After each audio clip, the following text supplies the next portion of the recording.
তাড়াতাড়ি জড়ো করে নেই গাড়ি এলাবে না হারলো ধান ভোর মু তাড়াতাড়ি বস্তায় কি ভাবি চালের নিকে যাইলাম চালের কথা কইছিলাম চালের নিকে তাইছেন ধান ভাঙে হারি নাই ওই যে সন্ধ্যাবেলা ভাঙাই নিয়ে বোতালি একটু দেরি করেন আর যদি বেশি জুলুম হয় তাহলে আঙ্গ ঘরে আছে দিয়ে দেই কটা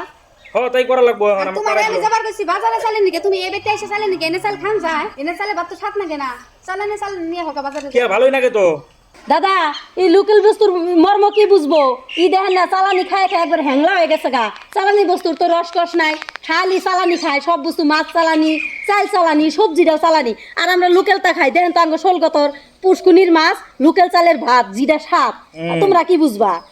আঙ্গুর চালের যে পারাপারি মানুষের চাল দিয়ে হারা হয় না মানুষে কয় যে ভাবি 40 মন করে সিদ্ধ করেন আসলে আমি কুলান হাইলে দেখে অল্প অল্প করে সিদ্ধ করি না আসলে তোমার জামাই কইছিল দেখে ওই জন্য আর দিবার চাইছি না নিলা নাই আঙ্গুর চালের গাহেকের অভাব নাই গাহেক বাড়ি পাড়ায় বাড়ি 10 কেজি নিয়ে যাও আমি খাই না তো দেখি তো খাই আছে সাত নাকি বলে না তো কোনো সার দেয়া নাই নাই হ হবো 10 কেজি ফার্স্ট 10 কেজি আর 40 কেজি নিবার কবা আমি জানি আমি না ভাত আগে দিয়ে খাইছি তুমি কয়দিন ধরে বিয়ে হইছো আমার লগে হ্যাঁ 2 দিন ধরে বিয়ে হইছো তার আগে জানি না চাইলি খাইছি জানেন কি দাদা কাস্টমার কয়ে দিছে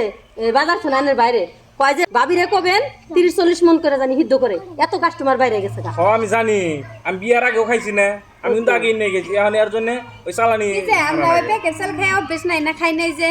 নিয়ে যাও দেখি খাইয়া দেখি স্বাদ কি রকম নাই হ হবো তাহলে যে ধান ভাঙ্গাই না দিলে আমার খবর দিয়ান যাই দিলে তাহলে কি এক প্যাকেটই দিমু এক প্যাকেটই নিমু হ হবো হ্যাঁ এক প্যাকেটই দিও হ্যাঁ দেখো দেখো জানি তাহলে আঙ্গুনি গে হ্যাঁ আর হিরো পাঠাই দেন দেখো আসলেই বুঝে না এরা লোকাল বস্তুর মর্ম বুঝলি তো আর এবার করবো না আমরা খাই আমরা মর্ম বুঝি চালানি খায় খায় মানুষের বেমারে জরা জরা লোকাল বস্তু খাইলে তারা তো বেমারে জর না এটা কে এরা বুঝবো না তো বুঝে না এরা